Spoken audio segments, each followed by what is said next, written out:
investigación económica y documentos de opinión. Posteriormente se desempeñaría como directora del mismo.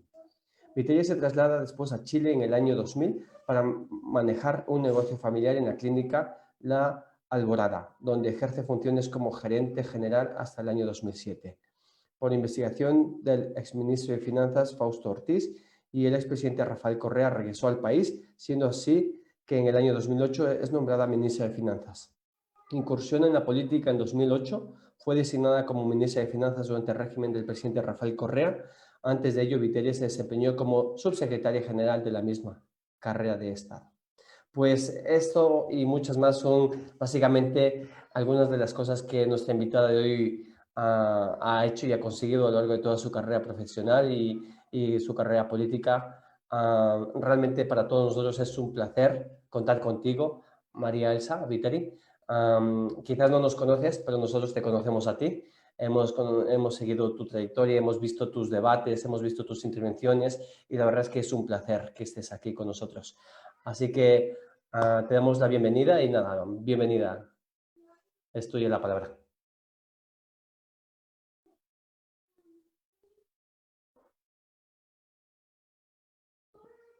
Si pueden activar el micrófono.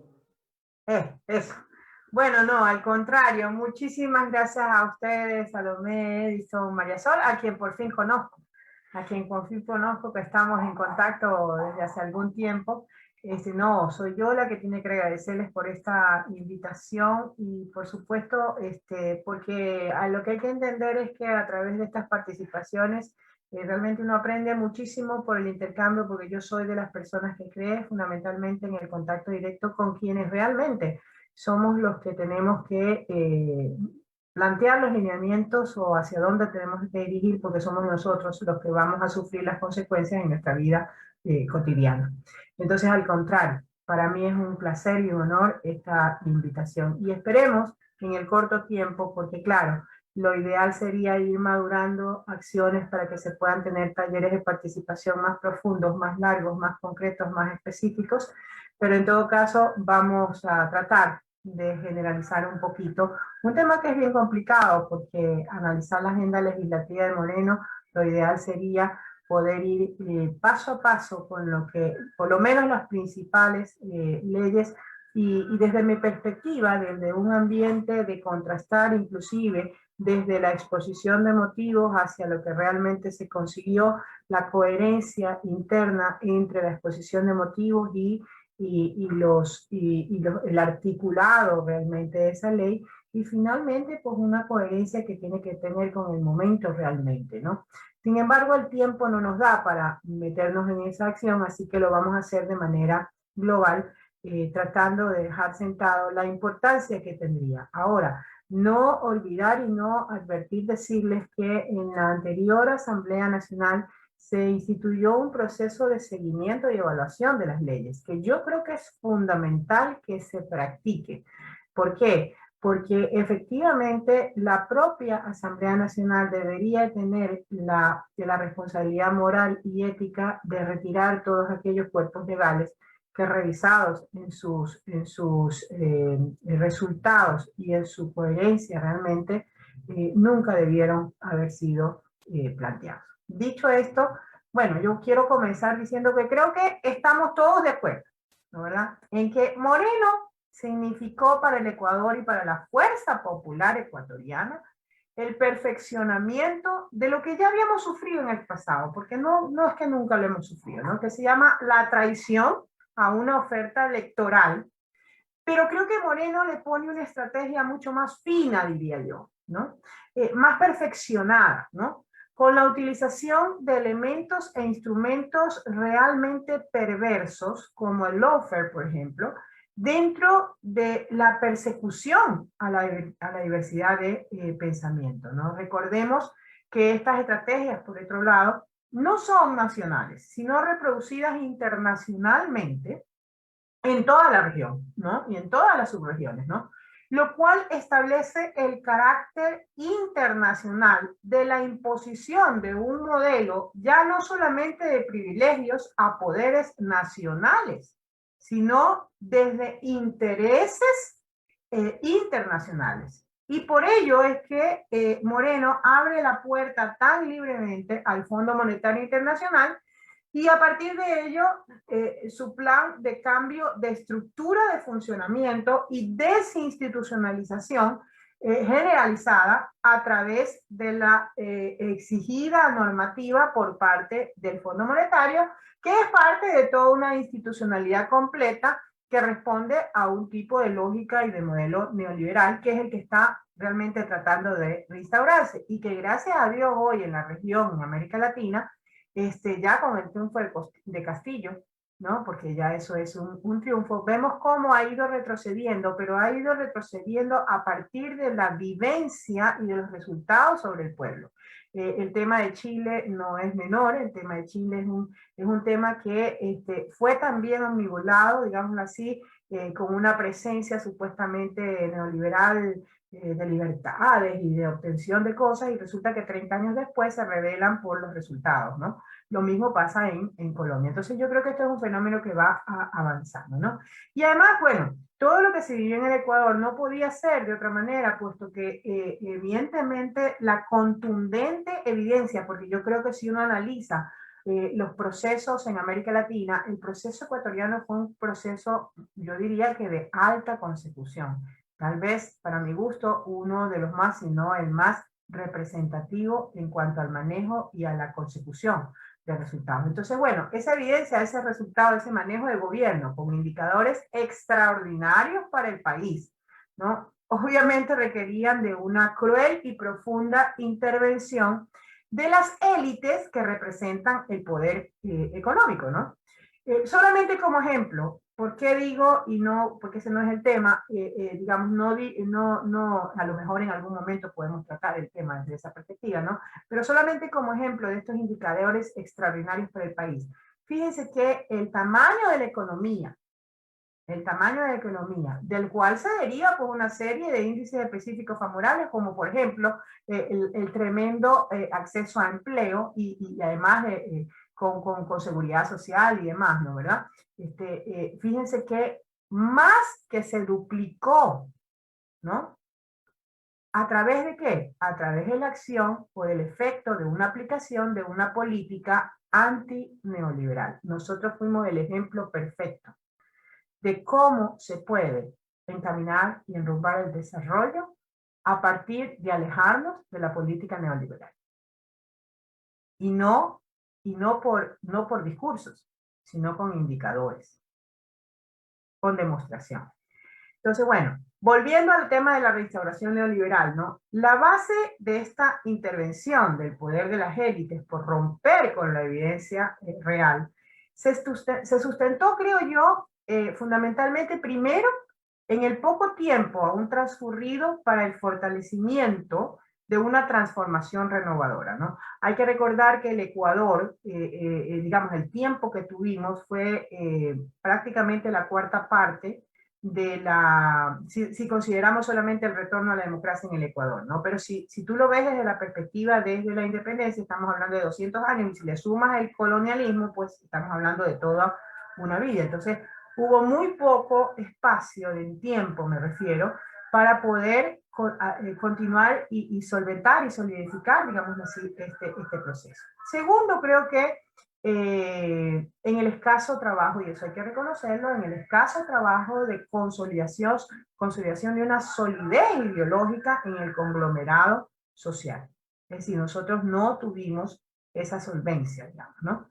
Y finalmente, creo yo, como un tercer punto, en el errático comportamiento de algunos componentes dentro del capital humano, ¿no? Que ejecutó la política pública y la dirección. O sea, nosotros tenemos que reconocer eso. Hubo ejecutores que no estuvieron a la altura del proceso político, que no entendieron el proyecto político y que realmente siguieron una tendencia de beneficios personales y particulares, ¿no? Yo creo que el proyecto en su ejecución e inclusive en sus planteamientos evidentemente es perfectible, es decir, podemos llegar a mucho más, pero indudablemente era y es lo que necesitamos, es decir, eso no está en discusión, ¿no?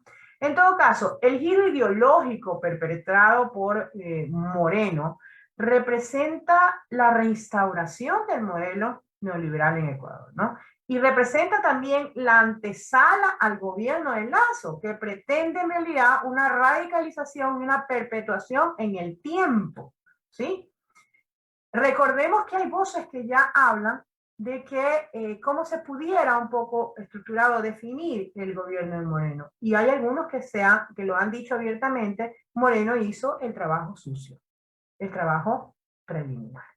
Lamentablemente son palabras muy duras, pero la evidencia constata que realmente no están alejados de la verdad, ¿no? Pero, a ver, el neoliberalismo hay que entender que es un proyecto político, ¿ah? Va mucho más allá del concepto específico económico, ¿no? Y busca la valorización y la acumulación del capital, ¿no? Y además tiene una infinita capacidad de renovarse y profundizarse. Crea y utiliza las crisis para radicalizarse en pro del poder y las élites económicas, porque es evidentemente concentrador, ¿no? Y restableciendo o creando las condiciones para la acumulación del capital, ¿no? Es un proyecto de clase de las élites globales, que se articula con las élites nacionales, incorporando, creo yo, a elementos funcionales dispuestos a la traición de su clase, como Moreno, Litardo, Celi, Salazar y tantos otros nombres que reconocemos y son visibles en el último periodo. Y déjenme darles la mala noticia, así como de aquellos escondidos, que aún inclusive tenemos que aprender a reconocer, ¿no? Este neoliberalismo, ¿no?, es posible en su totalización sumando el accionar del Estado y su política pública. Entonces ya no basta el poder detrás del poder. Ahora tienen que ser el poder en el poder. ¿Ya? Ahora, ¿por qué es tan importante el ámbito de la legislación? Porque yo creo que aquí también viene otro punto de análisis, ¿no? Dentro de este ficticio ambiente democrático y bajo el manto de una supuesta democracia representativa, que no se entiende que no es un cheque en blanco a los intereses particulares o personales, sino que es el respeto a las demandas de sus mandantes, el poder de establecer la normativa de comportamiento social recae sobre el poder legislativo. Por lo tanto, acceder al poder implica no solamente, y si comparamos esto con el Estado con una estructura empresarial, digamos así, para que se entienda hacia dónde va mi sentido. Entonces, no solamente requiere de la figura del gerente, pues, que viene a ser el presidente, pues, ¿no? Sino también del cuerpo directivo, pues, que impone las reglas a seguir, que viene a ser la Asamblea Nacional, ¿no? Y para esto es importante que recordemos que antes de 2008, el Ecuador tenía una democracia netamente representativa y además de características liberales. Y eso ocasionó el tremendo descontento social. Y por ello, en el 2008, el marco constitucional impone una democracia de orden representativa con la participativa y la comunitaria. Fundamentalmente, el cambio radica o se instituye no solamente en el seguimiento de la actuación de los representantes, sino también su opción participativa constante. Obviamente, no todos podemos estar en Carondelet o en la asamblea, ¿no? ¿Verdad? Y por eso la existencia de la representativa, ¿no? Pero siguiendo con el ejemplo de la estructura empresarial, no se debe olvidar que los accionistas somos el pueblo. Y por lo tanto, a quienes tienen que responder y respaldar son al pueblo, ¿no? Moreno traiciona en un contexto en donde en el 2008 el pueblo ecuatoriano había definido para el futuro y en el largo plazo una constitución que rompió en mucho los principios liberales económicos y marcó la senda de la implantación de los derechos humanos y de la naturaleza, lo desconoce completamente. Por esto es que el denominador común de las propuestas legislativas de Moreno está en la legalidad, siempre altamente cuestionada por su legitimidad constitucional. Moreno deja sentada una vía de acción para la restauración neoliberal, la imposición de leyes, es decir, la legalidad, inclusive a costa de la legitimidad. Acuérdense que yo personalmente dije hace mucho tiempo y definí como la mayor corrupción en un país el que es hacer legal lo ilegítimo. ¿Sí? Una propuesta con una carga ideológica, yo diría fundamentalista, como lo del giro ideológico de Moreno y la de Guillermo Lasso, como centro de impulso, no puede, en las condiciones que exige la democracia, es decir, el respeto a la norma constitucional como pacto social, adaptarse a este marco constitucional completamente importante. ¿Qué es lo que intento decir? Intento decir que lamentablemente la propuesta de Moreno en el giro, tanto como la de Lasso, no son compatibles con lo que nosotros decidimos constitucionalmente. Y por eso es que existe un forzar todo lo que es la propuesta legislativa a encajar en el marco constitucional.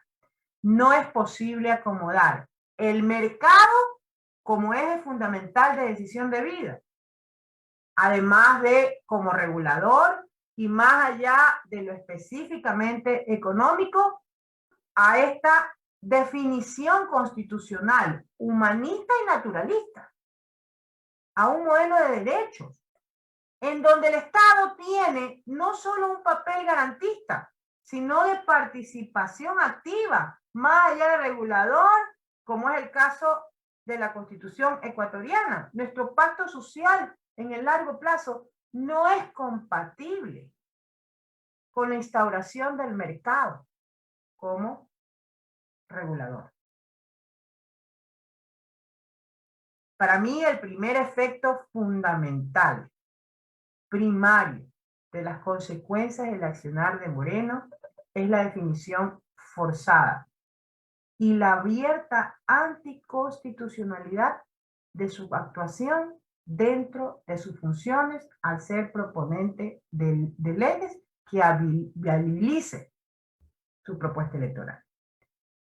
Lo más triste es que su programa de gobierno era completamente factible y coherente. Es el giro ideológico lo que lo hace incompatible. Y el mayor problema que tenemos actualmente es que la propuesta de Lasso es impracticable porque rompe los principios fundamentales, ¿no? Desde la misma definición de esta sociedad que pretendemos como pueblo, ¿no? ¿Cómo se prueba esto?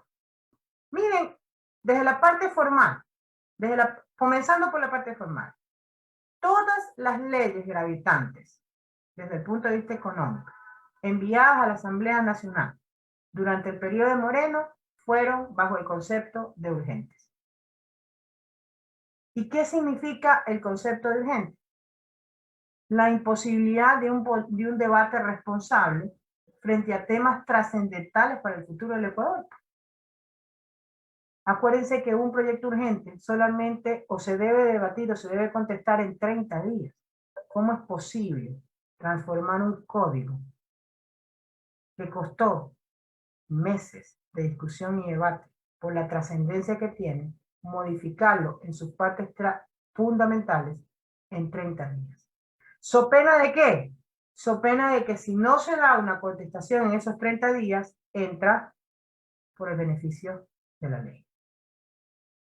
Entonces, esa es una prueba contundente.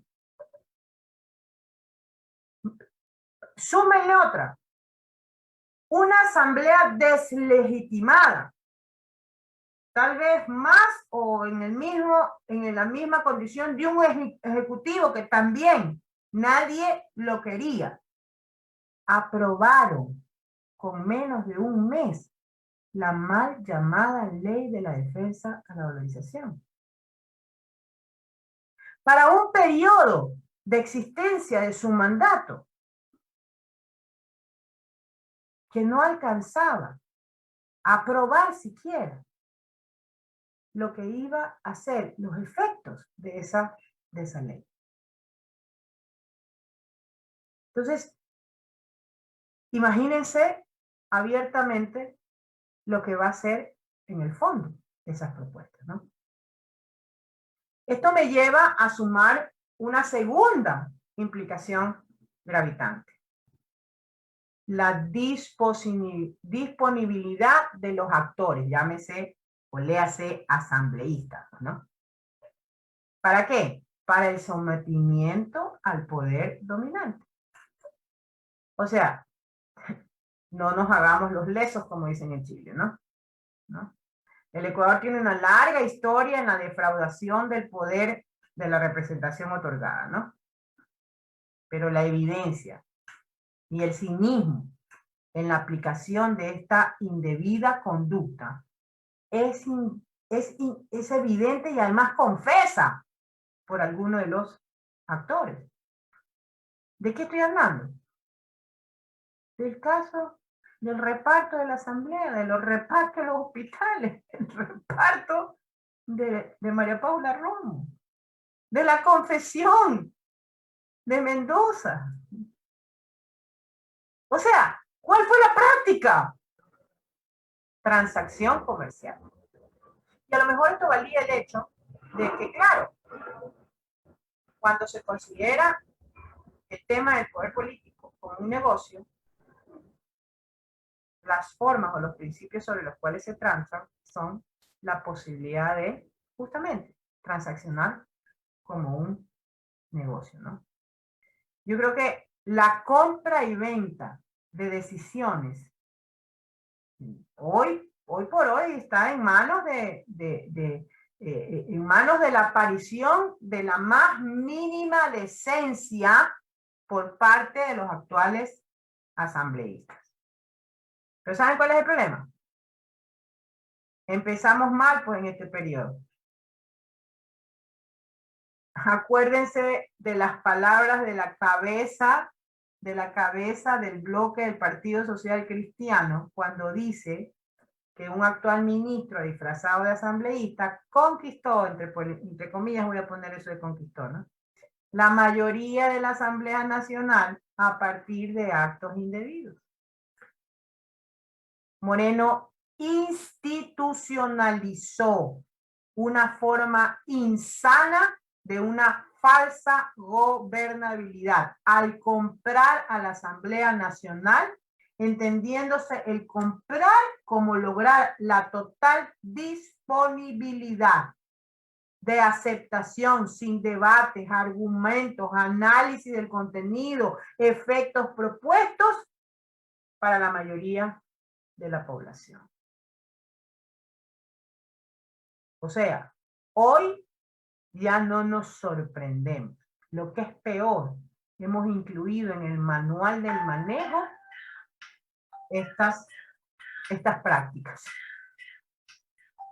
Yo en alguna intervención anterior, frente a otro grupo, dije que no era real observar la eficiencia o ineficiencia de lo vivido a través de Moreno y por supuesto de la que se viene a través de Lazo, ¿no? A partir de nuestras demandas. Porque resulta que nuestras demandas, estas demandas populares, no representan los objetivos de esta dupla. No hay que confundirse. Para nosotros es ineficiente, pero su funcionalidad fue perfectamente cubierta y son los perfectos cumplidores de sus acciones. O sea, yo creo que lo que hay que entender es que ellos actúan en el poder político como hombres de negocios neoliberales, ¿no? Aclarando que evidentemente hay una diferencia fundamental entre un Lazo que toda su vida, sus antecedentes, toda su actividad siempre ha sido declaradamente neoliberal, ¿sí? Pero en el caso de Moreno, voy a seguir con el ejemplo de empresa, ¿no? Es el típico gerente contratado por el dueño del capital, pues, ¿no? Moreno se constituyó en el empleado del año.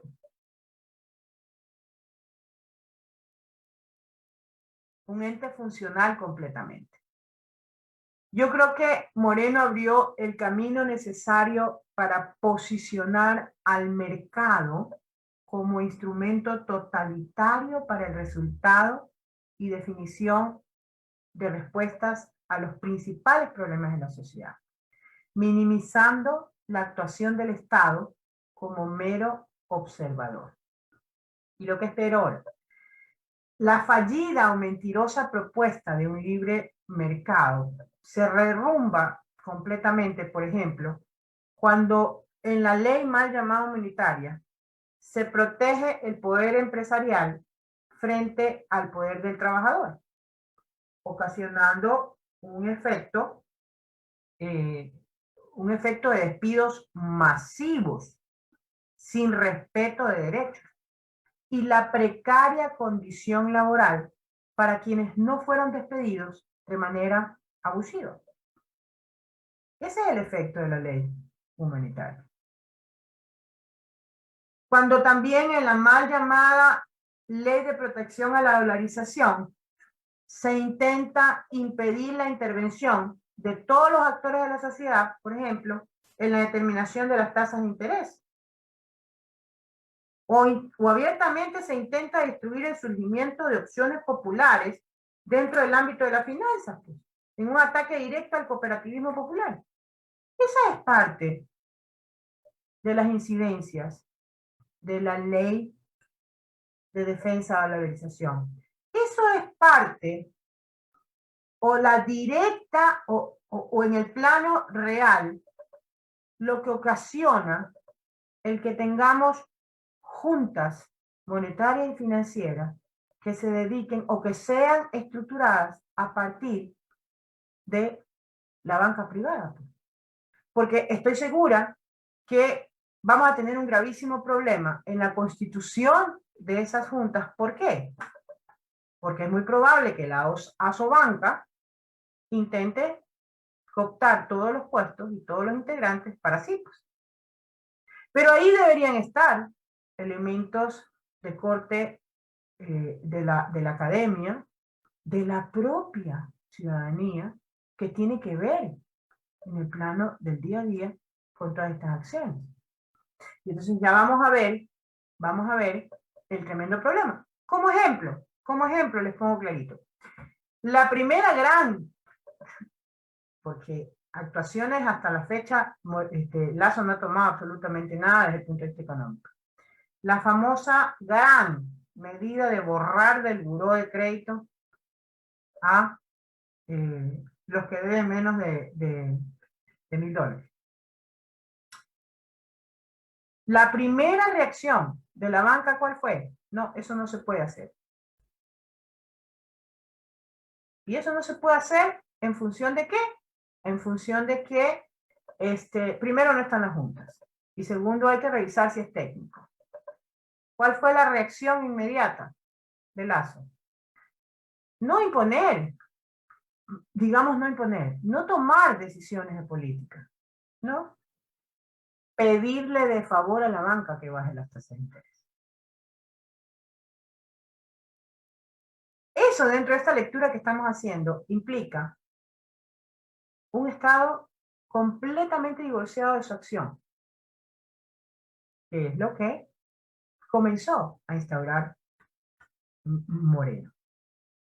En todo caso, al minimizar o eliminar la actuación del Estado, lo que permite, ¿no?, ni siquiera es la instauración de principios puros de mercado, sino la actuación real del mercado. Es decir, su manejo por actores que controlan y ejercen un poder, además de la deshumanizante concepción del mercado rentista per se. Porque sí, digamos, porque así es, digamos, ¿no? Entonces, el gobierno de Moreno se encargó de desprestigiar la eficiencia pública, de avanzar en mecanismos relacionados a la privatización, que es otro de los elementos fundamentales en una restauración neoliberal, ¿no? ¿Cómo? Mediante el fortalecimiento de normas que favorecen los privilegios tributarios, condonaciones de deudas y escasa información para el control y regulación del ejercicio privado de desmesurada renta. La ley de fortalecimiento económico, bueno, que es una ley larguísima, no me acuerdo todo el nombre, pero es la ley de fortalecimiento de la economía, ¿no?, que ingresó el ministro Richard Martínez, significó desvanecimiento del pago de deudores que resultó en que el beneficio sea aprovechado por el, o que el beneficio en su 95% realmente recayera sobre la gran empresa. ¿Sí? Olvidándose adicionalmente del pago que correspondía a los trabajadores por efectos de el no reconocimiento de una utilidad mayor de las empresas. Las leyes de facilidades tributarias significaron paulatinamente la imposibilidad del control de los grandes grupos económicos. Hoy vemos con sorpresa que hablan de la creación de una comisión para controlar a estos grandes contribuyentes, cuando el SRI tiene una constante monitoreo de los grandes grupos económicos, y todos sabemos, porque es simplemente cuestión de entrar a la página del SRI, que los grandes grupos económicos no pagan sino entre 1 y 3% de imposición. ¿Sí? Las leyes de promoción de inversión, el inicio del desmantelamiento de protección para la dolarización. ¿Por qué? Porque directamente van a eliminar un impuesto como el ISD, que realmente lo que hace es prevenir la salida de capitales. Y lo que en realidad se hizo fue un incentivo a la fuga de capitales, tal cual lo vemos en la actualidad. Pero si el mayor periodo de salida de capitales ha sido en la época de Moreno. Los cambios en la administración monetaria, priorizando la utilización de la liquidez para el sector privado. Acuérdense que ya en la ley de fortalecimiento económico ya se elimina la posibilidad que el Banco Central pueda otorgar créditos a la función pública. Y ese fue uno de los puntos, que fue tomado como buen comportamiento por el Fondo Monetario Internacional para otorgar el primer acuerdo, que ahora se renovó con el último acuerdo, ¿no? Y que digamos, revitaliza toda esta necesidad de cambio urgente de la legislación. Los cambios en la normativa de manejo financiero atacan firmemente a la planificación y al manejo presupuestario, volviendo a la óptica de una distribución de recursos desde arriba hacia abajo. Es decir, quien decide es el ministro de Economía y Finanzas y no la observación de las instituciones desde el análisis territorial. Y bueno, y un capítulo aparte, no quiero extenderme más allá para poder entrar en el diálogo, un capítulo aparte, pero que es fundamental, es lo referente al manejo del financiamiento y particularmente a través del endeudamiento externo. Después de un manejo impecable y de que el Ecuador fue centro de atención mundial por su propuesta y éxito de reversión de un mecanismo de control mundial como es la deuda externa y lograr que exista una deuda impagable, ¿no? Moreno se encarga de posicionar una aparente falta de transparencia y mala decisión, privilegiando las posiciones de evaluación financiera internacional en donde el riesgo país y la función y supuestamente la confianza de los prestamistas privados cuentan más que la gestión comprometida a través de una mejor gestión de los recursos propios y la captación diversa de ahorro internacional, incorporando otras cuentas de financiamiento, distribuyendo mejor los recursos, privilegiando mejor esa distribución. Y yo quiero recordarles algo, y discúlpenme si me voy un poquito hacia atrás, pero es que nos olvidamos de las cosas.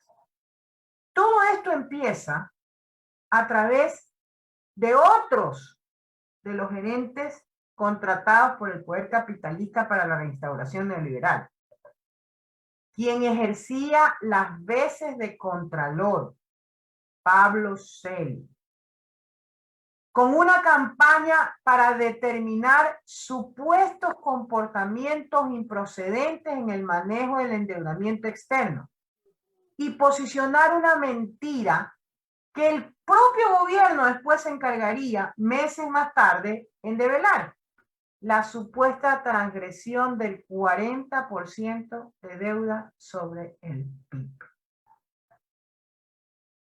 El primer paso, la conformación de una supuesta comisión de veedores independientes, conformada en realidad por integrantes con motivos personales y de negocios, de evidente revanchismo y odio, o en todo caso de timoratos observadores sin fuerzas que sostengan, a pesar del poder en su contra, la verdad. O por último, probabilísticamente hablando, ¿no?, que no sostengan un criterio o que hayan dado un criterio que nunca salió a la luz pública. Y esto es importantísimo porque finalmente esto va a terminar en la validación de muchos elementos afectantes. Y a mí me gustaría reseñar lo que el 8 de enero, Diario El Comercio de Quito informaba y titulaba y decía: ¿quiénes son los 11 veedores de la auditoría a la deuda contraída durante el régimen de Rafael Correa? Entonces dice que Pablo Celi, ¿no?, revela una comisión de 11 personas, ¿no?, que va a realizar una veeduría al examen especial de la Contraloría. Déjenme decirle que ese examen lo recibí yo, y que lo conozco muy bien. Y en su primera observación ya es catastrófico, ¿no? Y entonces dice que esta auditoría ha sido trabajada, estamos hablando de 2018, estamos hablando, ubíquense, el 2018 para que ustedes vean la relación. Dice que ha trabajado la auditoría 4 meses y esta veeduría lo que hace es ver qué es lo que ha hecho, ¿no? Pero ¿quiénes son? ¿Saben quiénes eran? Primero, Marcelo Merlo, ex contralor y ministro de gobierno de Gustavo Noboa. Segundo, Alfredo Corral, ex contralor que abiertamente en su discurso estaba en contra de la decisión de eliminación del informe previo de Procuraduría y Contraloría, y ahí sí no importaba la burocracia, ¿no? Tercero, León Roldós, ex vicepresidente de la República, con ejercicio en la banca nacional e intereses particularísimos en la banca nacional. Cuarto, Mariana Yepes, ex fiscal general de la Nación, entre el 99 y el 2005, es decir, gobierno nada menos y nada más de Mauat, Noboa, Gutiérrez y Palacio, pero que había sido durante toda su vida elemento de carrera judicial y fundamentalmente magistrada de la Corte Suprema de Justicia durante 30 años. Es decir, estuvo en la justicia durante todo el periodo de la democracia y de todo lo que vivimos en esos periodos. Quinto, Ana Abril, ex jueza de la Corte Suprema de Justicia. ¿Saben hasta cuándo fue magistrada? Hasta el 2008, cuando hubo la reestructuración del sistema de justicia. Sexto, Patricia Alarcón, presidente de la Cámara de Comercio de Quito, de la Federación Nacional de Cámaras de Comercio, de la Cámara de Comercio Internacional, hasta esa época en el 2008. Séptimo, Pablo Dávalos, economista, catedrático, candidato a asambleísta por Pachacuti. 8, Ramiro Crespo, alguien que fue evidentemente golpeado por todo el manejo soberano del endeudamiento y de los bonos. Bueno, ese señor es director general de Analytica Investment, presidente de Analytica Securities, Casa de Valores, ¿no? Socio principal de Analytica Funds Management, administradora de fondos y fideicomisos, presidente de Financieras Visa, de InvestBank, Casa de Valores, y de Invest Leasing, apoderado general de Unibanco. Noveno, Roberto Aspiazu, director del Comité Empresarial Ecuatoriano desde el 2004, ¿no? Y que por supuesto debemos recordarlo por su paso en la parte comunicacional, por lo cual le sirvió menciones de la Confederación Nacional de Periodistas, de la Benemérita Sociedad Filantrópica del Guaya, del Ministerio de Defensa, entre otras, ¿no? Décimo, Magdalena Barreiro, ex ministra de Finanzas, directora del departamento, ministra de Finanzas en la época de Palacio, ¿no? Directora del Departamento Financiero del Banco Central, catedrática, consultora de Global Search Partners, miembro del directorio del Observatorio de la Política Fiscal. Este observatorio en Ecuador es detractor abierto de la política aplicada en el gobierno de Correa y defensor, y fueron constituidos por miembros que justamente trabajaron siempre en el ex Ministerio de Finanzas, ese monstruo de 7 cabezas. Y décimo primero, Eduardo Valencia, ¿no? Ex director de la CFN, propuesto por Correa, ¿no? Del Banco del Desarrollo, pero que todos sabemos qué pasó con él y su abierta pugna personal con el presidente Correa. Esa fue la comisión veedora. Para no alargarnos en el tema, al final del día, el examen especial, en realidad, fue el primer intento de una obligación de cambio de la normativa del Código de Planificación y Finanzas Públicas, pero con una imposición de volver a la normativa derogada que finalmente se logra en el proyecto de ley aprobado que reforma el Código de Planificación y Finanzas Públicas. El informe de esta comisión y este examen especial, su primer planteamiento es decirle y obligar al ministro de Finanzas a que cambie el Código de Planificación, pero no solamente que lo cambie a su criterio o que lo revea, sino que incluya todo lo derogado antes. Además de toda la serie de aspectos que señala ese informe, ¿no? Pero lo más importante desde esta perspectiva, lo que estamos viendo, es esta parte, ¿no? Esta difusión de estos hechos mentirosos, digamos, no lo observó la comisión en el examen de la Contraloría. Y ¿Qué significaron? Significaron la obtención en la ley de fomento presentada, ¿no? De la no observación de la regla del límite de la deuda, que significa que hoy el Ecuador tiene un endeudamiento de más del 60%, llega casi al 65% del PIB. Con esta jugada, con esta acción, lograron convulsionar, atemorizar y lograr que no se observara el límite de la deuda, y hoy tenemos cerca del 65% de endeudamiento del PIB. Además, ¿qué lograron? La viabilidad de una renegociación en donde se regaló la posición a los acreedores. ¿Por qué? Porque reconocieron como valor de la deuda el 92% del valor, cuando el precio real de esa deuda era el 20%. Pero que además fomentó el rendimiento de especuladores de último momento, que normalmente esos especuladores que entran al juego normalmente son los que tienen o poseen información privilegiada, ¿no? Que comprando una deuda al 20%, luego obtienen un acuerdo que les garantiza que el Estado les pague por lo menos el 92%. Ya quisiera yo encontrarme en el camino un negocio de esa naturaleza.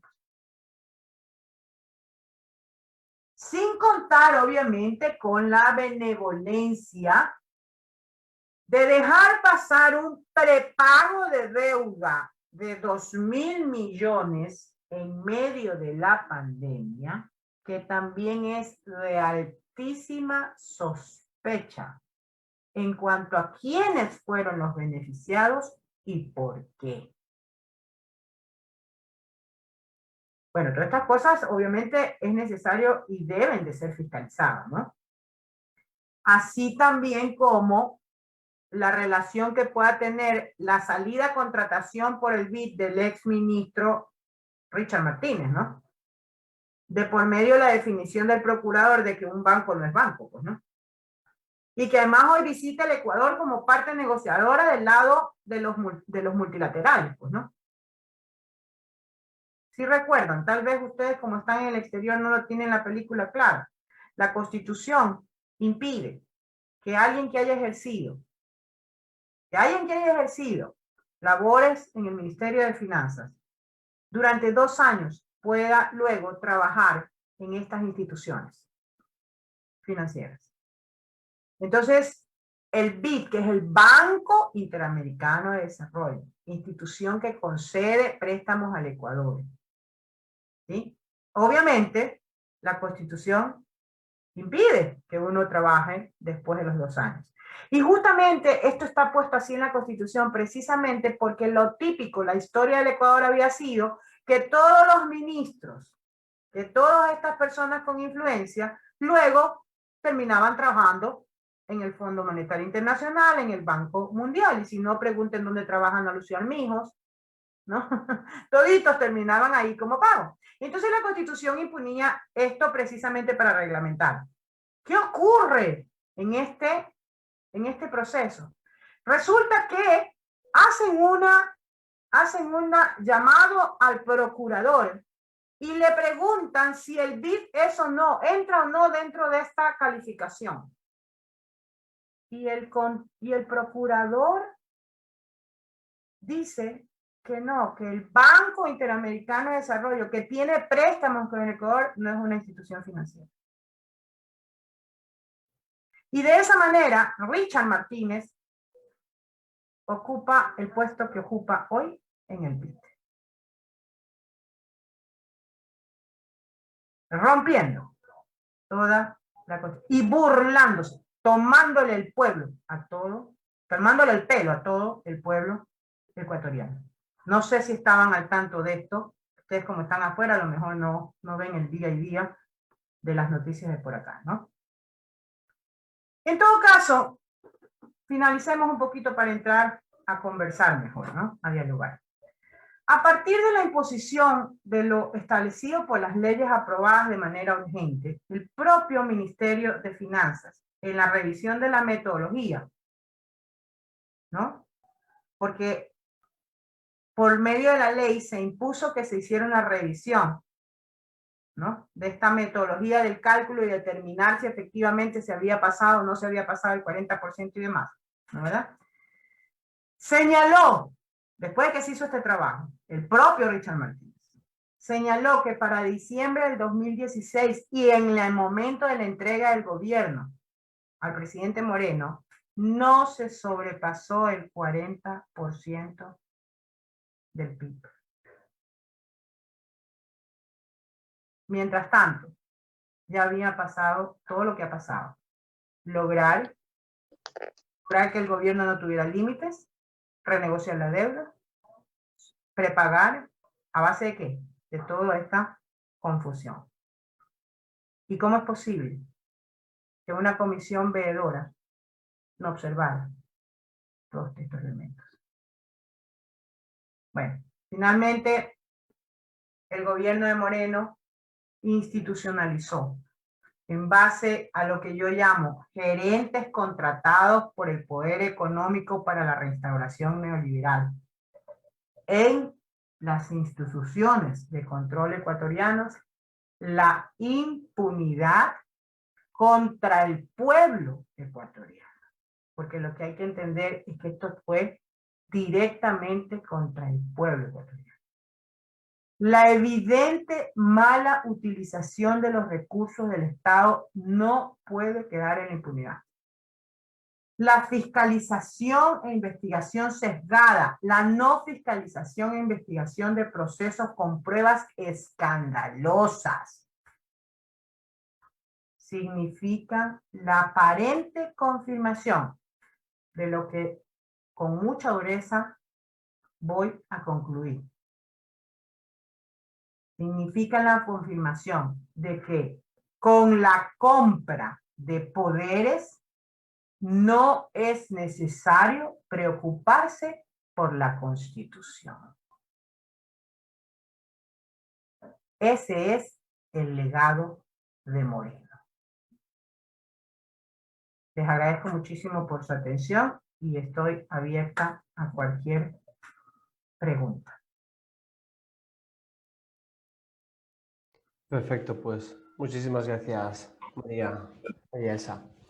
Pues compañeros, quieren, vayan poniendo, levantando sus manos para ir haciendo preguntas, así podemos tener un orden. Mientras tanto, yo te quería mencionar dos preguntas directamente. La primera es, según lo que has comentado, ¿crees que lo que ha hecho Moreno cuando ha lanzado las propuestas hacia la Asamblea con concepto de urgente, ya que básicamente todas las propuestas que él había lanzado y tal, esto minimiza en términos la democracia y es una forma de corrupción? Totalmente. Ya que al no tener posibilidades de poder hacer un debate más intenso, entonces, ¿en qué sentido crees que esto puede generar conflictos?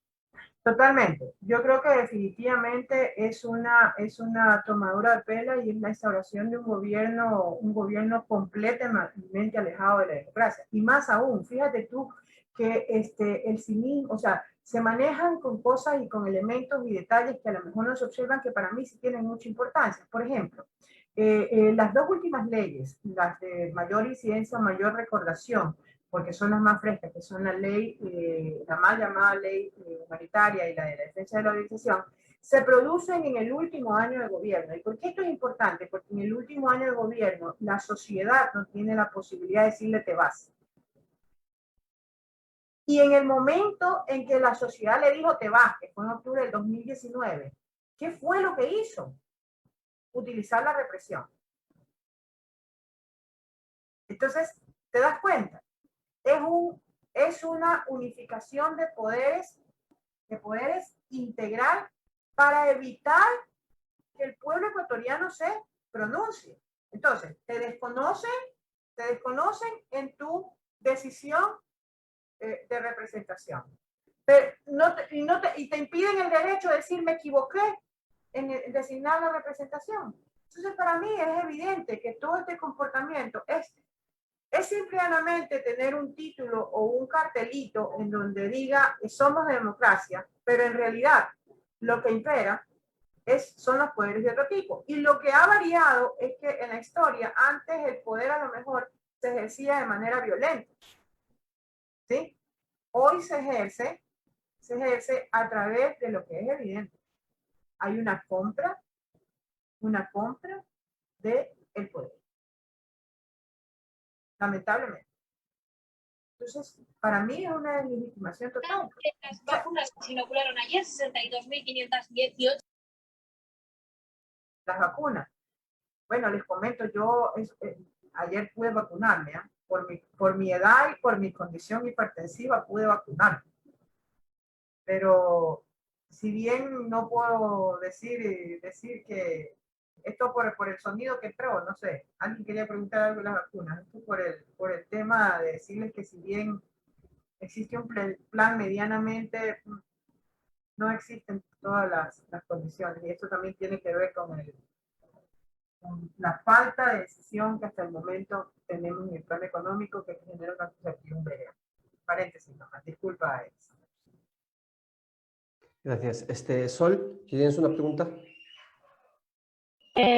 Sí, una pregunta para la economista. La pregunta sería, ¿el neoliberalismo como base económica ecuatoriana, qué nos depara? Bueno, nos depara toda una historia que ya la hemos vivido, ¿no? Retomando lo que yo he tratado de sintetizar en el sentido de que es una abierta concentración, una abierta privilegio, lo que nos depara fundamentalmente es precisamente volver a un estado en donde solamente se perpetúe, digamos así, la posibilidad de que el abuso o la apropiación de lo que genere la mayoría del trabajo en una sociedad sea capitalizado y sea obtenido por una fracción privilegiada, ¿no? Eso es lo que nos depara, ¿no? Ese es el fundamento, y es un fundamento capitalista a ultranza, ¿no? Alguna vez en otro conversatorio me preguntaban, me decían, pero bueno, ¿hacia dónde va? Porque si nos aniquilan, entonces ¿cómo van a poder subsistir? Y yo le decía, acuérdese que cuando analizamos el esclavismo, el esclavista le daba unos zapatos rotos, le daba un pantalón roído o una vestimenta roída, y le daba avena con leche para sustentar lo mínimo necesario de su capacidad de producción. Pero la apropiación de todos los excedentes que genere ese trabajo iban directamente al esclavista. Es exactamente la misma estructura. Entonces, evidentemente, ¿qué nos espera? Nos espera un estado de dominación completa. ¿A través de qué? A través de toda la institucionalidad o todos los instrumentos que se han creado y que hoy en día son en términos fundamentalmente financieros. Entonces, usted tiene vida, usted puede subsistir, pero su vida está ligada a lo que tiene que pagarle al banco. Y el problema es que cualquier mínimo movimiento y que ya usted no pueda pagarle al banco no le interesa si usted muere, porque tiene un nuevo sujeto de crédito que reemplaza la rentabilidad que usted genera. Entonces, eso es lo que nos depara. Hacia allá vamos. ¿Qué es el caso de la protesta de Chile? En Chile, acuérdense que la postura era, no son los 30 pesos, son los 30 años. Porque la sociedad chilena se dio cuenta de que en realidad son mal pagados, mala educación, alimentados en la medida en que necesitan subsistir, pero no tienen en realidad la retribución de lo que su trabajo genera en la sociedad. Entonces, es exactamente lo mismo. Ese es el concepto del capitalista y ese es el concepto de la gestación de un neoliberalismo que evidentemente hoy tiene instrumentos y acciones mucho más importantes, o sea, mucho más depuradas, mucho más finas, que digo yo, mucho más depuradas, mucho más modernas para hacerlo. De hecho, con instrumentos hoy mucho más rápidos, como por ejemplo el que estamos utilizando en este momento de comunicación. Entonces, es un ambiente, es una filosofía, una ideología y una base que se expande y se perfecciona y se enriquece con estos avances inclusive de tecnología, pero que están a disposición de la acumulación, no del beneficio generalizado. Gracias. Inés, ¿tienes una pregunta, Inés? Pon tu micrófono.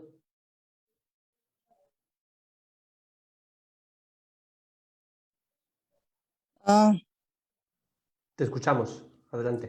No, me deja. Sí, sí, te escuchamos. No, ahora no. Ya, Vale, ok. ahora. Ok, buenas tardes a todos. Buenos días en Ecuador. Bueno, en su exposición a usted había dicho que tal vez nosotros como en el exterior no nos habíamos enterado de lo que pasó con Richard Martínez. Pues claro que sí nos hemos enterado y lo hemos visto y demandamos esta infamia que hizo este señor como el más listo, pagando la deuda externa antes de tiempo, perjudicando así al país. Es algo que nosotros lo llevamos con vergüenza ajena. Otra de la situación que también nos incomoda a nosotros los extranjeros acá en Europa, si bien es cierto que hemos nombrado nuestros representantes, tenemos dos principales, dos suplentes, en mí cabe realmente una leve decepción porque estamos empezando con el periodo asambleísta y ya estamos observando que se están bajando de la camioneta, como decía Rafael Correa. Están empezando ya a ser los famosos independientes. Nosotros siempre hemos creído y creemos aún de que unidos somos más, de que debemos seguir luchando. Quisiera que esto sea un mensaje para los asambleístas que nosotros elegimos. Unes aún. Nosotros elegimos somos más. Desde que debemos seguir luchando. Con mucho esfuerzo, con mucha lucha. Porque ni siquiera partido político teníamos. Hemos elegido esos asambleístas y nos gustaría que estos permanezcan unidos, con mucha lucha. Porque el país no es una broma, el país no es un chiste. Tenemos que luchar por derogar la mal llamada que estos ley humanitaria. El país no puede más. Porque el país no es una broma. Son cosas que realmente desde acá, como inmigrantes, nos duele ver cómo nuestros familiares sufren mucho. Son cosas que ahora con el alza de la gasolina, como inmigrantes, lo que dejo haciendo Moreno últimamente es una debacle. Realmente el otro se lava las manos y dice, no, esto no lo hice yo, no lo puedo cambiar. Eso era justamente lo que él quería. Y realmente nosotros creemos que tenemos esos representantes que nos deben representar, deben luchar por nuestros derechos. Ese es más mi mensaje que una pregunta. Sí, bueno, yo estoy de acuerdo con usted, yo estoy de acuerdo con usted. En primer lugar, sí, efectivamente, bueno, solamente como para que quede claro a qué me refería con lo de Richard Martínez, pero a estas alturas del partido y con la gran facilidad que tenemos de comunicación es muy difícil que ya no nos entendamos a nivel del mundo, ¿no? Por acá, por Ecuador también ya, buenas tardes, porque son 3:28, ¿no? Pero en todo caso, son 3:28, sí, pero a ver, solamente un poco para aclarar y para dejar claro a qué tipo de acciones me refería. Pero usted tiene inmensa razón y yo estoy completamente de acuerdo. Y a eso me refería cuando hablaba acerca de la democracia representativa y de que muchos no entienden que la democracia representativa no es que nosotros les entregamos un cheque en blanco, ¿sí? Que están atados a una decisión del pueblo, ¿sí? Entonces, yo estoy totalmente de acuerdo con usted. Y fíjese que una de las cosas y unos elementos más importantes por los cuales vamos a tener que preocuparnos probablemente muy rápidamente es que no desaparezca el Consejo de Participación Ciudadana y Control Social del Ecuador. Porque esa es la herramienta fundamental de la participación, más allá del control que podamos tener, sino de la participación ciudadana. El problema es que lo que hay que exigir es que tenga realmente la conformación y la funcionalidad y que se le dé toda la instrumentación para poder ser ese elemento o esa institucionalidad que represente a esa democracia participativa.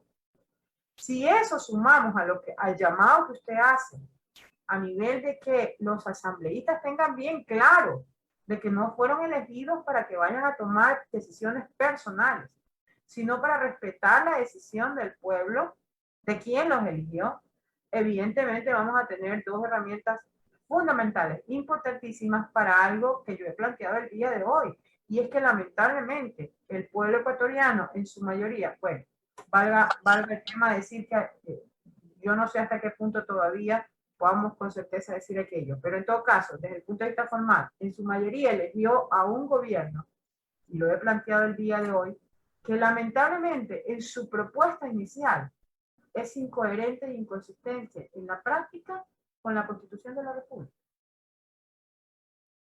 Y eso deberían tenerlo muy en cuenta un grupo de asambleístas, no solamente el de UNES,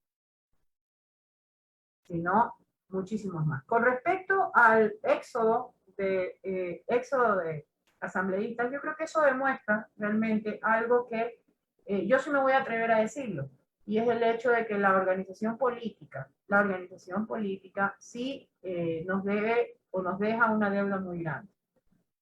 Porque es la organización política quien propone a los candidatos. ¿Sí? Quien propone. Es la organización política quien debe cuidar realmente porque estos actores tengan, o sea, sean realmente representantes de una opción política que se tiene que defender con la unidad en el conjunto de la Asamblea. Y me parece que, bueno, que es la demostración de todo lo que debemos trabajar, porque el punto es que sí, o sea, nos equivocamos en mucho, pero acertamos en enormes cosas, pues. Crecimos muchísimo.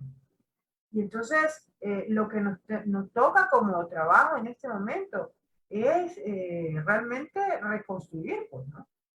Reconstruir, seguir adelante, ¿no? Pero seguir adelante reconociendo qué es lo que tenemos que reconstruir, ¿no?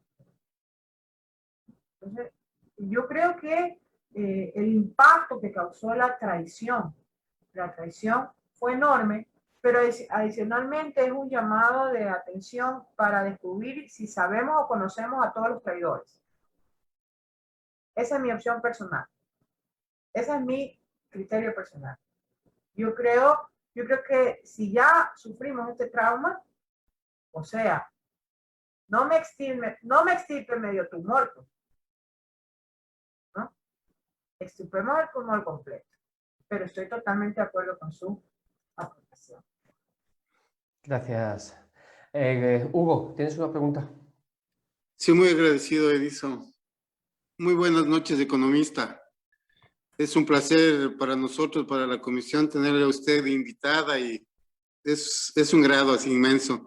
Economista, mi pregunta, usted nos plantea muchas veces de la Constitución, pero la Constitución, Moreno se la farrió la Constitución y ahora con el nuevo proyecto de Lazo y todo lo que está planteando con las ventas de las refinerías, con las ventas de telecomunicaciones, del banco que tenemos, o sea, que son los únicos,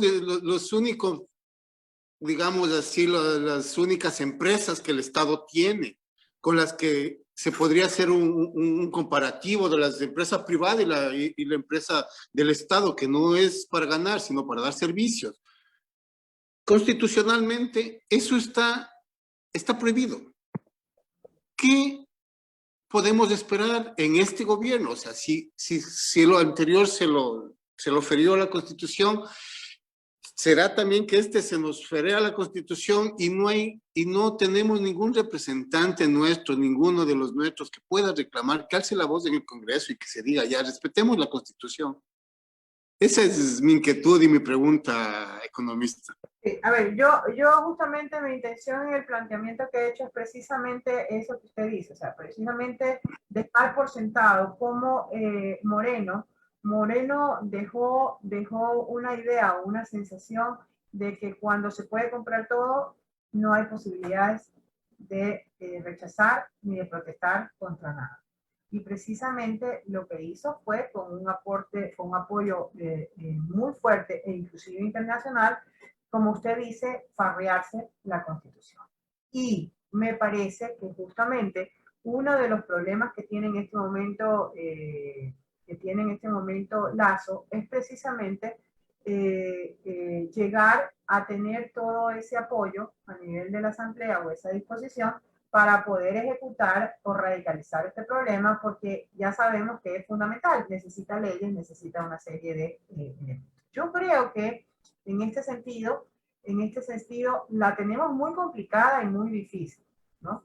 Lo primero es que el bloque que en este momento tiene una respuesta consolidada, digamos así, se mantenga, ¿no? Lo segundo es que definitivamente la demanda del pueblo ecuatoriano no solamente debe ser vista como una demanda consolidada, digamos, del tipo como el que vimos en octubre del 2019. Me parece, por ejemplo, que hay partidos políticos como el de Pachacuti, que debería ser observada por una organización de un movimiento indígena suficientemente fuerte y suficientemente capaz de llamar al orden a sus actores. ¿Por qué? Porque lo que ocurrió el 14 de mayo para mí fue significativo desde la perspectiva de que aparentemente hay gente del movimiento Pachacuti que no advierte cuáles son los principios del movimiento indígena al cual representa, ¿sí? Pero al mismo tiempo, lo que ocurrió con la comisión, con la comisión de régimen económico, me hace ver que existen elementos dentro de estas organizaciones que son progresistas por naturaleza, que tienen un grado de conciencia altísimo, ¿sí?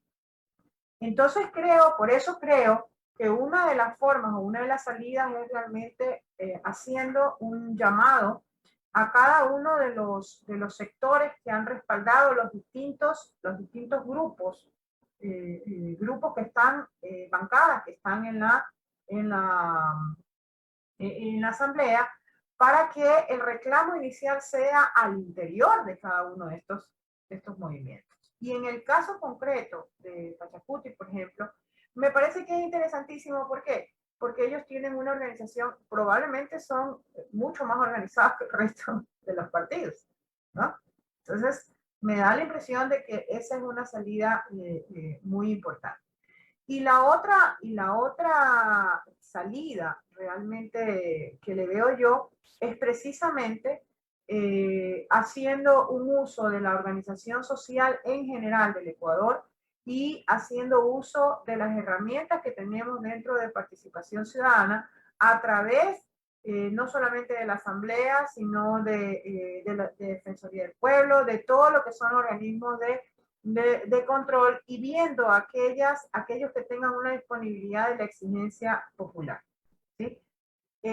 Yo creo fundamentalmente que, por ejemplo, me parece que si analizamos dónde están o cómo están conformadas las distintas comisiones, deberíamos como pueblo masivamente exigir ciertos niveles de fiscalización.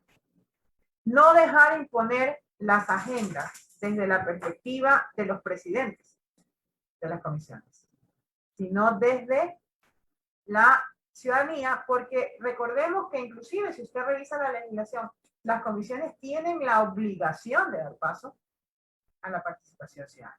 Pero claro, usted me dirá, y todos lo hemos visto, llega un momento en donde es importante que la voz del pueblo se escuche. Si me entiende bien. Esa es la última instancia. ¿Sí? Perfecto.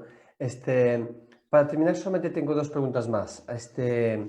La primera es, tú has mencionado antes que el neoliberalismo es un modelo tanto de las élites nacionales como de las élites extranjeras. Y eso es un concepto muy interesante.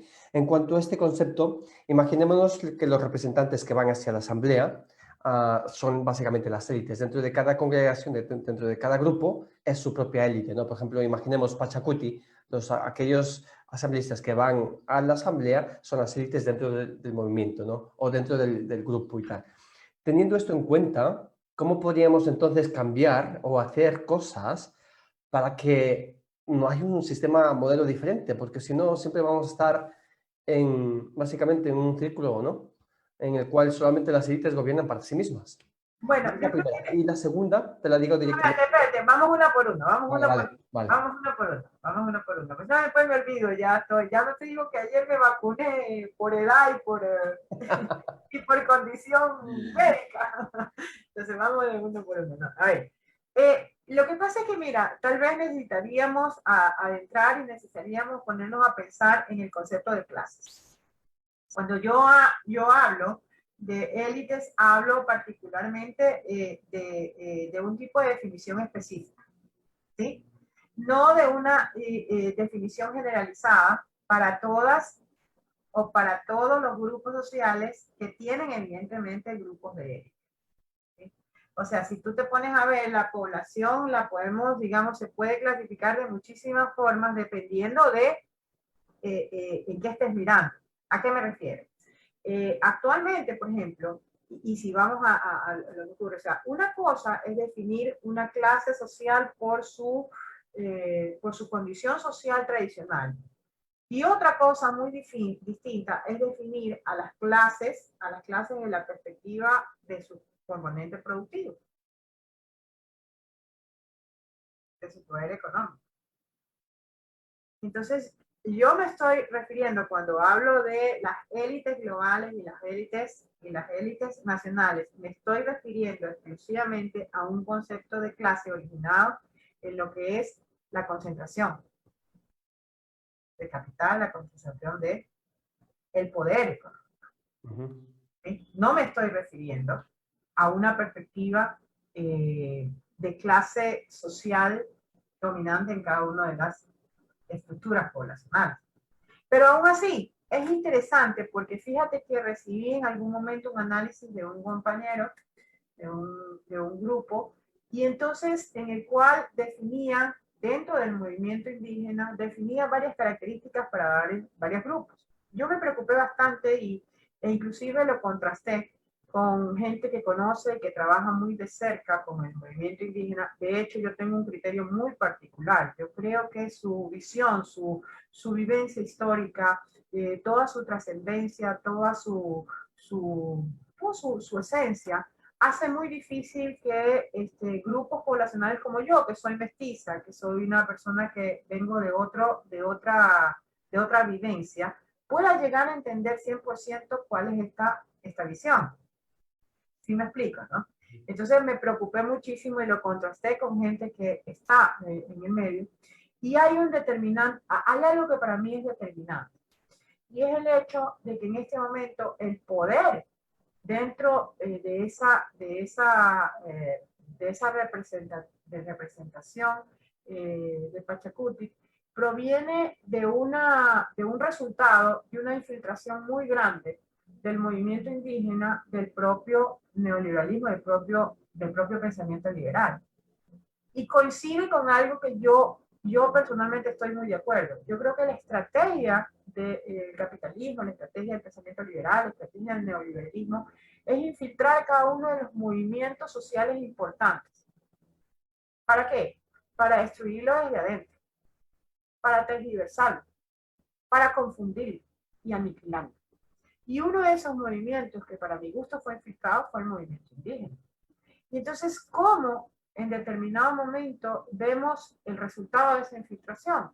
Lo vemos porque al interior del movimiento existen como conformaciones de grupo con definiciones distintas. Y entonces me da la impresión de que hay un grupo que tiene una afectación o tiene una tendencia muy fuerte a ser, además de su etnia, neoliberales. Entonces ves, por ejemplo, un ex asambleísta Pachala, hoy secretario de Pueblos, que responde más a su pensamiento neoliberal que a su condición de clase. ¿Sí?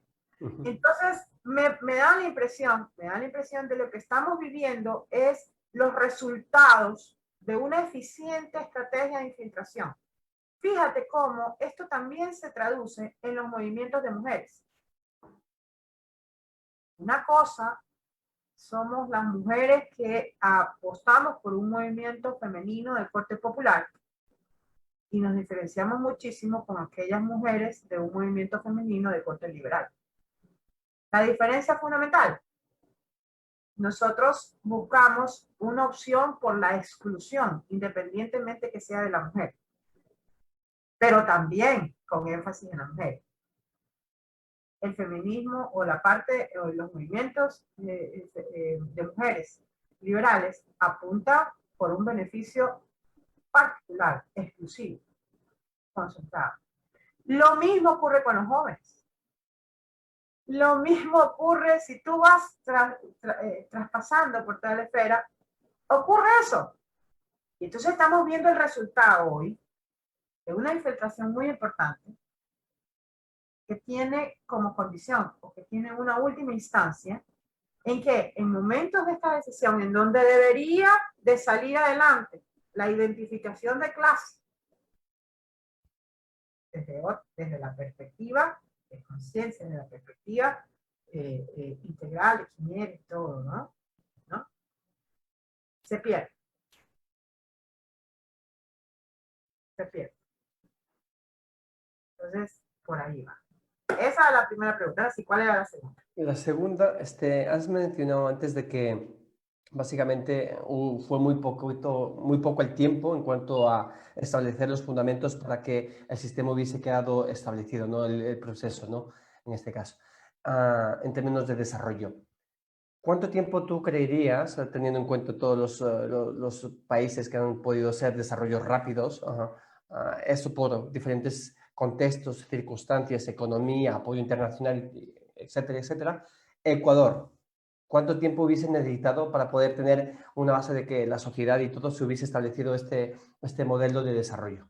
Yo creo que es un elemento que a mí me da la impresión de que es un elemento que no podemos definirlo y que además, si te das cuenta, no hay una experiencia efectiva, completa y total en el mundo.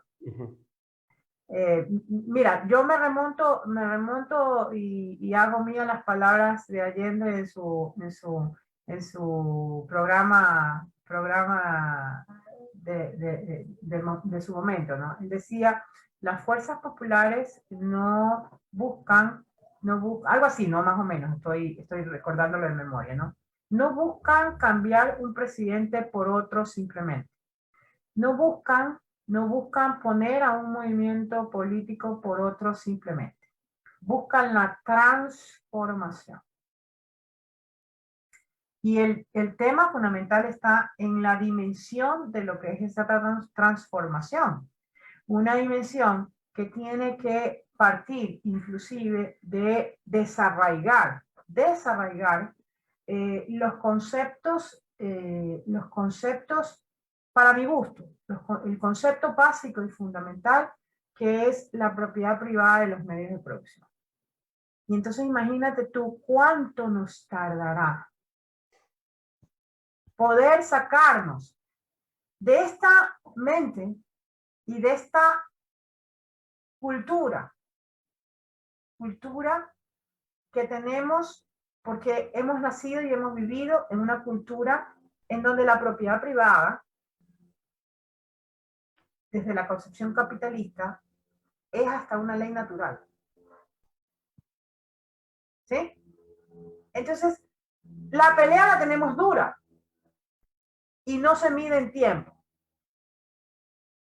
Se mide en esfuerzo, en acciones ejecutadas y en la calidad de la respuesta. en última instancia, de los seres humanos. Pero ¿sabes cuál es el tema? Que yo termino siempre pensando en algo que es fundamental, y es la concepción valórica, la formación del individuo. Y fíjate la importancia que le doy yo siempre a este tema. Yo siempre digo, no me quiten de mi currículum el hecho de que yo me gradué en el Colegio de la Asunción. ¿Sabes por qué? Porque yo reconozco que más allá de lo que me dieron, niña, de lo que me dieron como formación técnica, educativa, reconozco el inmenso... Sasi, perdón un momentito, Sasi. Reconozco el inmenso valor que tuvo para mí la formación como ser humano. ¿Sí? Sí. Entonces creo que en última instancia, ¿sabes por dónde comienza el proceso? El proceso comienza por un proceso educativo. Educativo. Educativo. Así es. Y Muchas gracias. educativo ampliado, déjame terminar solamente diciendo que educativo ampliado al hecho de potenciar tus capacidades de razonamiento. No de imposición de criterios, sino de ser capaz de cuestionar y llegar a conclusiones. ¿Sí? Muchas gracias. Compañera Mira Ruth. la difícil que nos la ponemos, pues, ¿no? Sí, sí, sí. Compañera Ruth, ¿tienes una pregunta? Jacqueline, activa tu micrófono. Ya, buenas noches, gracias, ya me habilita. Ay, siento una alegría, una satisfacción enorme, mi querida Elsa. Yo una pregunta, soñemos un poquito. En este instante tú formas parte del gobierno. ¿Cuál sería el planteamiento para adaptar las agendas internacionales con los líderes sociales, tomando en cuenta que Ecuador ya tuvo la bonanza? Entendamos por bonanza que el Ecuador tuvo prosperidad, desarrollo económico y social favorable para el pueblo. ¿Cuál sería tu estrategia? Soñemos un poquito. Gracias. Lo que pasa es que no se vale soñar sin ¿cómo es que se llama? Sin sustento real. Entonces habría que comenzar por una muerte cruzada. Porque... Pero yo, o sea, el sueño, o sea, digamos, el sueño... No, sí, entiendo. Yo lo voy a hacer realidad. Sí, entiendo la pregunta. No, sí, entiendo la pregunta y entiendo que nos demos el gusto de soñar. Yo fundamentalmente creo que habría que retomar, digamos, el planteamiento inicial del proyecto político que comenzó con la Revolución Ciudadana. Yo creo que el proyecto político estuvo muy bien planteado. Creo que tenía las bases y los principios fundamentales. Pero yo insisto, creo que el problema radica en justamente tener como ejecutores a gente que entienda el proyecto político. Yo creo que ese es el problema. O sea, debemos de estar conscientes. Y me voy un poquito más, y mejor voy a separar esta respuesta y tu pregunta a lo que voy a decir, para que no haya malinterpretaciones ni nada. Creo que hay que entender, así como he explicado en toda esta mañana, el hecho de que los programas propuestos y el programa de Moreno como tal es inconsistente con la plataforma, digámoslo así, que tenemos de acción, que es la Constitución, ¿no? Asimismo, yo creo que en la estructuración de un equipo de trabajo, en la estructuración de un proyecto político desde su perspectiva humana, hay cosas que son incompatibles por lo que piensan o por lo que ejecutan o por lo que su vida han hecho los seres humanos. Entonces, por ejemplo, yo no estoy de acuerdo en que debamos de seguir con la línea confundiendo la unión con lo que es chanfaina ideológica. Para mí una cosa es la unión y otra cosa es la chanfaina ideológica. ¿Sí? Y creo que nos hemos malinterpretado este concepto del fortalecimiento y de la unión. Y me parece que hemos sido un poquito, o sea, creo que, no sé, pues porque no tenemos tiempo. También hay que ponernos en las circunstancias en las que hemos trabajado, ¿no? ¿Verdad? En lo que se ha trabajado, ¿no? Pero en todo caso, ya de cara a una nueva opción, siempre estamos a presión, trabajando a presión, ¿verdad? Creo que en este momento yo sí creo que hay que retomar aquello que en algún momento el propio Correa lo dijo, ¿no? Hay que fijar las líneas rojas, ¿no? Hay que trazar las líneas rojas. Y creo que hay que hacer mérito a esas líneas rojas, ¿no? Y creo, como lo planteé en lo que conversamos esta mañana cuando yo estaba dando mi exposición, creo que hay que descubrir no solamente, o sea, es muy fácil ver a los traidores visibles. Yo creo que hay que ir más allá.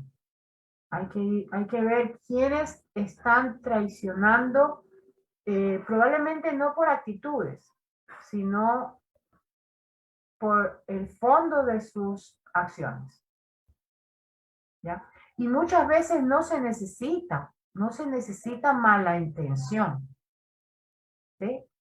Se necesita estar equivocado y pensar que se es parte de algo que en realidad no tiene bien claro qué es.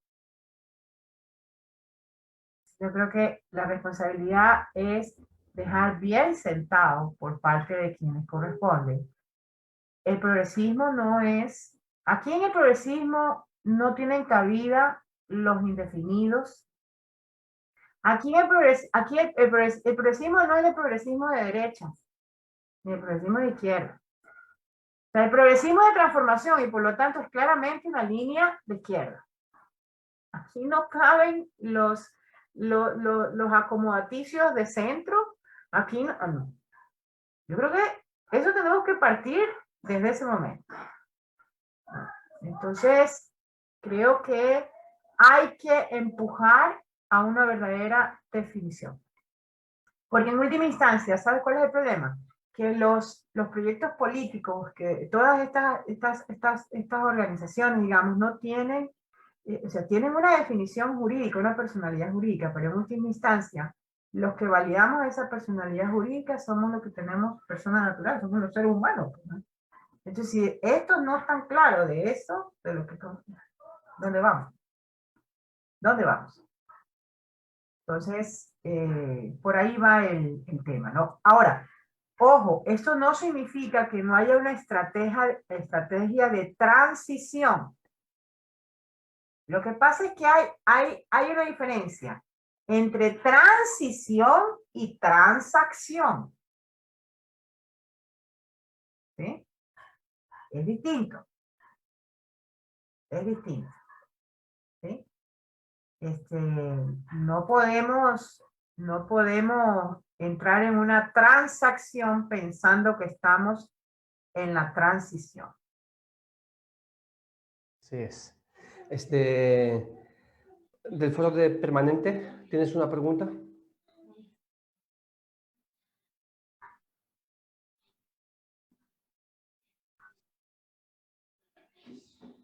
No puede hablar, creo. No puede hablar. Tienen que sacarle el... ¿Le pueden activar el micrófono, compañeros? Saque el micrófono, saque eso, Vale. ya. Por favor, gracias. Más que una pregunta, es una reflexión, compañeros.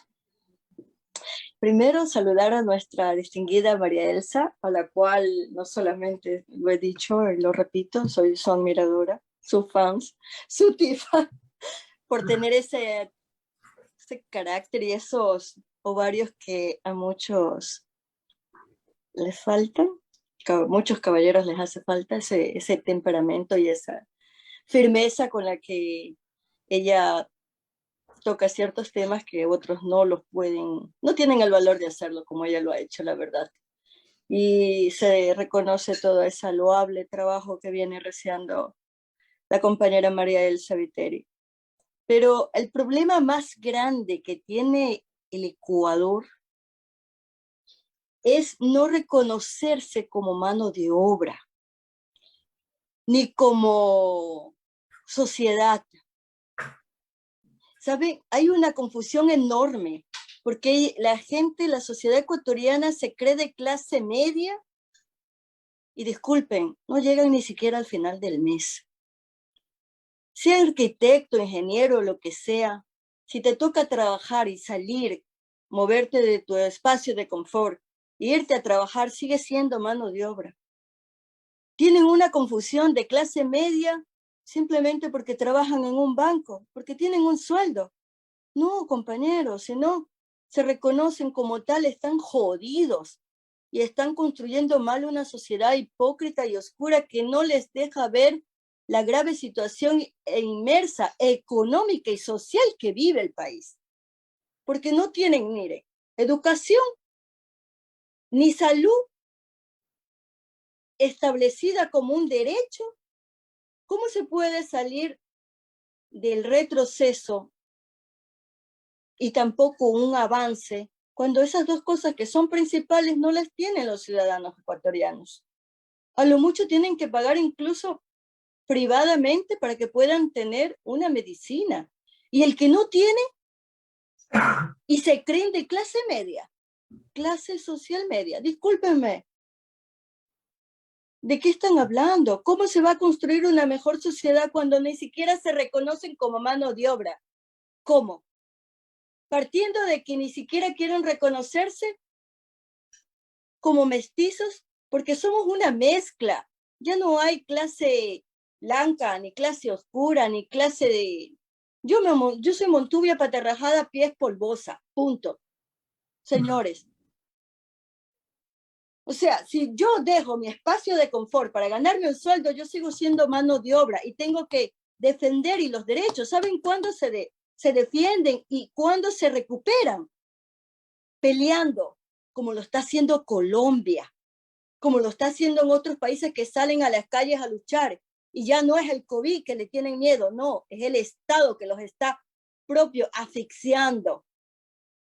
Y el ecuatoriano medio está todavía respirando acá arriba porque dice que Ganao, Lazo y ellos son de clase media. ¿Y saben qué? Ojalá no los quisiera ver mal, porque no se le desea mal a nadie. Pero bienvenido a la miserable realidad que van a tener estos 4 años por no haber creído y defendido el proyecto político. Y a esos asambleístas que ahora cogieron y se están bailando como al son que le tocan el tango y más me gusta, son porque no tienen bien puesta la ideología política. Y hay que ser crítico. Para nosotros construir un buen partido político, tiene que haber un buen código de ética. Y el que está adentro serán pocos, pero no camiseteros, porque ya el pueblo verdaderamente ha tragado bastante polvo por este tipo de acciones y verdaderamente desilusiona como militante decir que perdimos por pugna de poderes. ¿Saben dónde me dolió? Que si hubiese sido varón, me hubiesen pegado una buena patada donde no me gusta. Me dolió, porque como militante, nosotros como grupo, trabajamos como nadie para que esos 2 asambleístas nos estén representando. Y más les vale que caminen bien bonito, porque así como nosotros le apoyamos, así mismito, somos muy críticos y eso es lo que se necesita, ser crítico y decir, fallamos porque ¿saben qué? Nos movió más el egoísmo de nosotros, el personalismo, el yoísmo y no pensar en un pueblo que se necesita, porque es el pueblo el que sufre, no nosotros. Nosotros somos inmigrantes, vivimos en un estado de confort construido socialmente, porque aquí el que más tiene paga. Y a mí me cuesta pagar, porque no tengo hijos acá, y me cuesta pagar todos los meses. ¿Saben cuánto pago? A veces hasta 9.900 euros mensuales de mi sueldo. Y ok, perfecto, es así. Pero no tenemos un pensamiento en Ecuador de que nosotros como ciudadanos tenemos que pagar pues impuestos. No, ¿saben por qué? Porque el pensamiento de los ecuatorianos, en su mayoría, ¿saben cuál es? Es que somos chéveres. Entre menos pagamos, mejor. Esa es la idiosincrasia asquerosa de la sociedad que se está construyendo en Ecuador. Y hasta que no se construya a través de educaciones, a través de una educación bien fuerte, de códigos, de ética, de respeto, de recuperar esas cosas que se llama moral. Estamos jodidos, compañeros. Estamos jodidos. Solamente eso, compas. De verdad que gracias, María Elsa, siempre tenerla a usted es un honor, de verdad, compañeros, es un honor tener calidad de personas todavía que no se venden por un cheque. Y hay que sentirse orgulloso. Nada más, compas. Bueno, muchísimas gracias. Gusto saludarla.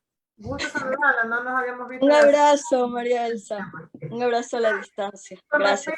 Con respecto a este comentario, creo que hay varias cosas que hay que, digamos, tener bien en cuenta, ¿no? Tener bien en cuenta. Primero, a lo mejor sería bueno que comenzáramos a profundizar en este estudio de las clases,